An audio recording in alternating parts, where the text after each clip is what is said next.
What up, y'all? I'm Nemo, and welcome to Sofa Therapies. Hey, baby. What's happening? What's happening? What's happening? Come on. So welcome to Sofa Therapies, everyone. My name is Heather B. Nice, and we've got our first guest on the show, Nimo. What's up? What's going on? Chilling, man. This is it's relaxing. I see. Yeah. Well, hence the sofa. Yes. No socks. Yes, yes. So I'm gonna jump right in, Nimo. Right. So why generational wealth? Why not? Generational wealth is something that I know plenty of families like myself, black, coming from a low income area, low income era. We need it. No one ever built anything for me, not intentionally. I don't think they did it intentionally. It's just, now that you got social media, you got things that you can get out there a little bit better.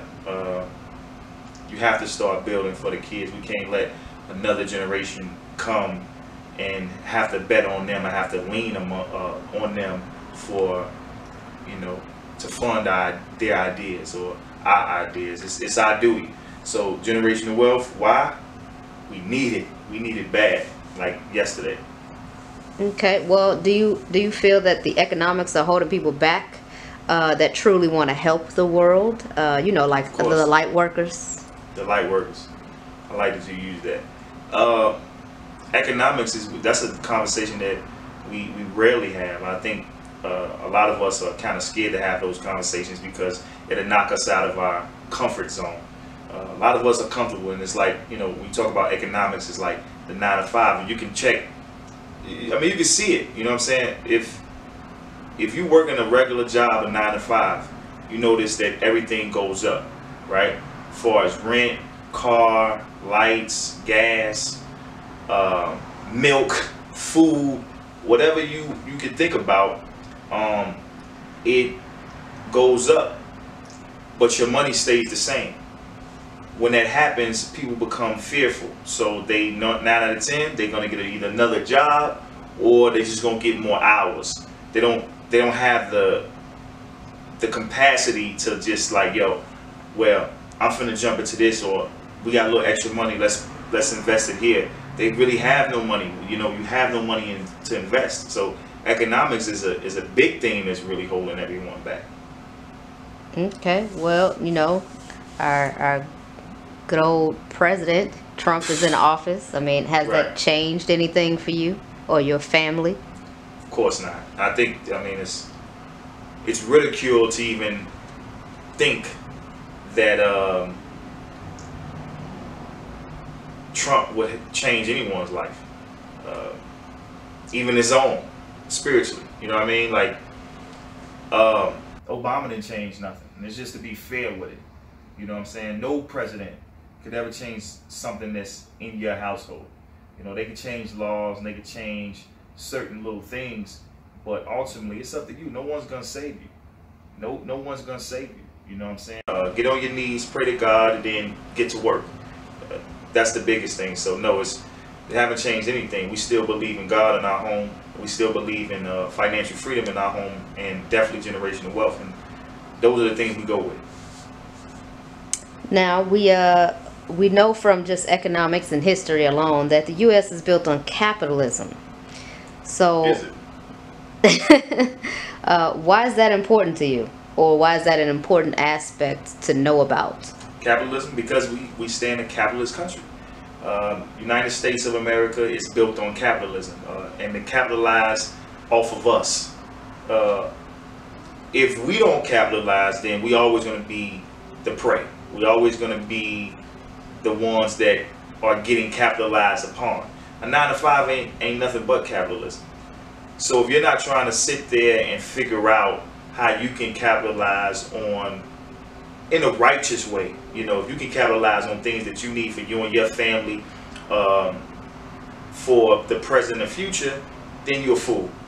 You're a fool, because they're doing it to you every day. You clock in every day, someone's capitalizing off of that. you putting that box on the truck, or you driving that mail truck, or whatever you do. Not to knock anyone hustle, but that's just the truth. If you ain't thinking capitalism in America, you already behind. So that brings me to the next question. How come you only build with your family? That's a great question. You know, I love to talk about that type of stuff. I mean, truthfully, why do I build with my family? The biggest part as a man, as a black man, I'm looking right in the camera because I'm here to tell you, as a black man, our duty is not just to bring bread to the table, because it's how we bringing that bread to the table, right? If you can build with your family, everybody gonna know just as much as you. It's like free game to your family, free game to your wife, free game to your son, free game to your daughters. I got 2 daughters and a son. So when I'm talking to them and I'm building with them and I'm building with my wife, I'm building the strongest foundation that ever was known to man. I'm not building outside. I'm not outsourcing the things that I want for me and my family, because they gonna have the best interest. My kids gonna have the best interest for their father. My wife is gonna have the best interest for her husband. So why would I not build with them? This only got to be a fool to build outside of that structure. You sleep with these people and break bread with these people every single day. Why not build with them? Okay.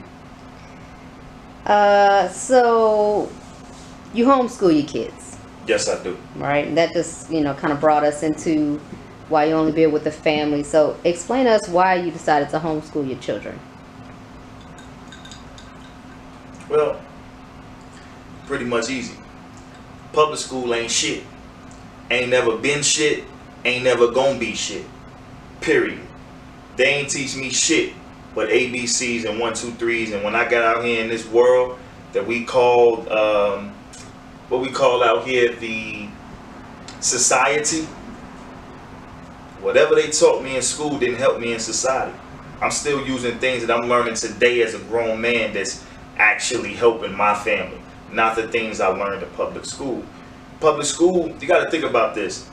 When you take your kids and you put your kids in school and you leave them, a lot of parents, and this is no strike to any parent, but we using it as a daycare. You got to go to work to feed them, right? You got to go to work. So you can't sit there and teach your kids all day, because you got to go put food on the table. You got to go pay for the lights, pay for the car and all that, right? That's more important, because you're saying, you look at the child and say, look, I'm putting food on the table. That's why I gotta go do this. You want to sacrifice, really sacrifice, because once I don't want nobody looking up to nobody else but me and my wife. We look up to each other. So homeschooling your kids, one thing they never gonna tell you in public school is how to own some shit, how to run some shit, how to be a leader of some shit. You know what they gonna get you ready for? A job, a 9 to 5, how to follow somebody else's dreams, how to build their shit, while you sitting up there dropping your kids off every day just to do exactly what you doing with dropping them off. I wasn't gonna play that. I was that person for a minute until I started to understand. I started seeing, like, when I was working a job, I was starting to seeing the kids grow up.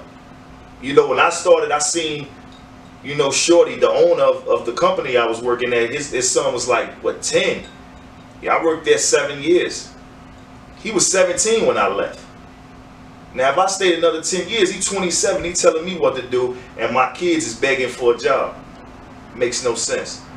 So, I'm going to teach him, because I'm going to teach him, and I care a lot more than any teacher that working a 9 to 5 they self, what they going to teach him. So, I go on and on about the whole thing, man. Teach your own kids, man. Homeschool your kids, man. And then these shootings, come on.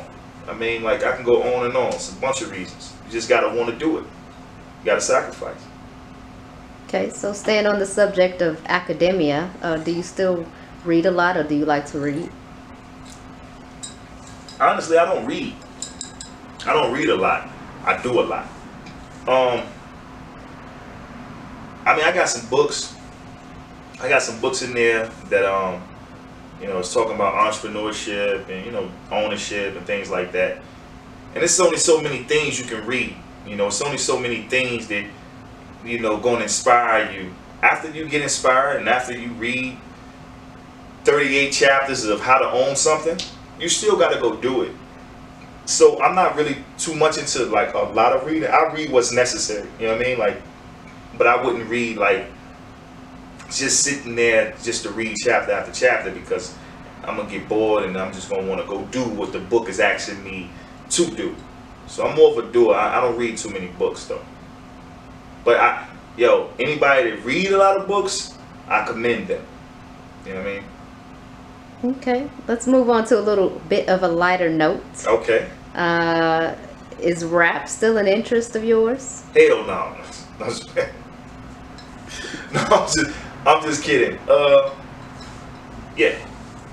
Rap is an interest. And I know a lot of people may think that, like, man, is he stopped rapping? Is he still rapping? Is he still doing it? Of course. You know, once you learn how to rap and you know how to do it well, you'll never stop doing it. But what I found out is these last couple years, what's the height of a rapper, right? It's like 1 million rappers, 2 million rappers, 3 million rappers, and all of us are talking. At the end of the day, right, it's talking, right? It's like, just talk. I'm with doing. So I'm gonna let everybody else rap. I'm gonna do.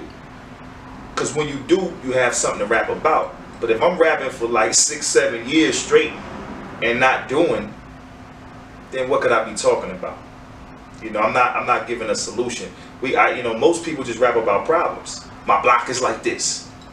My mama need this. You know what I'm saying? My son needs shoes.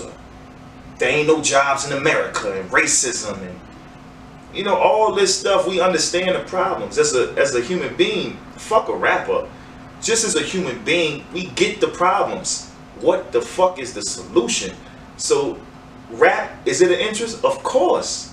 You know, I rapped, or I rap, but is that like necessary in today's society? Do we really need 1 billion rappers? No, it's enough rappers. They ain't gonna miss me, you know what I'm saying? But what I am gonna do what everybody else ain't gonna do. What everybody rapping about, I'm gonna go do it. That's the difference. So it's an interest, yes, but it's not a necessity right now. Now, why do you feel that everybody is rapping? Like, there's a lot of... It's the easiest thing to do. Do you gotta go to school to rap? No. Do you gotta put in hours to rap? No. I mean, you gotta put in hours to be a good rapper. But social media is so influential. It's just easy. Like, you know, as I'm on this couch talking right now, 1 million mixtapes was dropped. You know what I'm saying? Everybody rapping because they think that's the easy way out. A lot of people rapping for different reasons. Some rapping for money. Some rapping for just to be lit. Some people rapping still for a deal. Some people rapping to be cool in their neighborhood. You know what I'm saying? So I think a lot of people lost the reason that they even doing it.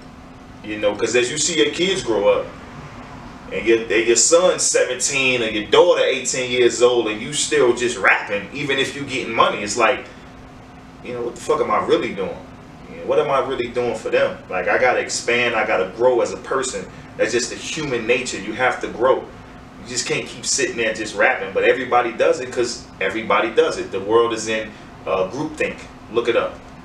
Look it up. Groupthink. It's a bunch of things that people just agree upon. If everybody rapping, that's what everybody doing. If everybody stripping, that's what everybody doing. Whatever the world doing, that's just the easiest shit to do because it's more acceptable. To do what I'm doing, it ain't too many people gonna homeschool their kids. It ain't too many people gonna write a book. It ain't too many people that's gonna build a company from scratch with their own money. They're not gonna do it. But I am. You know, I want give me the hard route. Give me the road less taken. You know what I mean?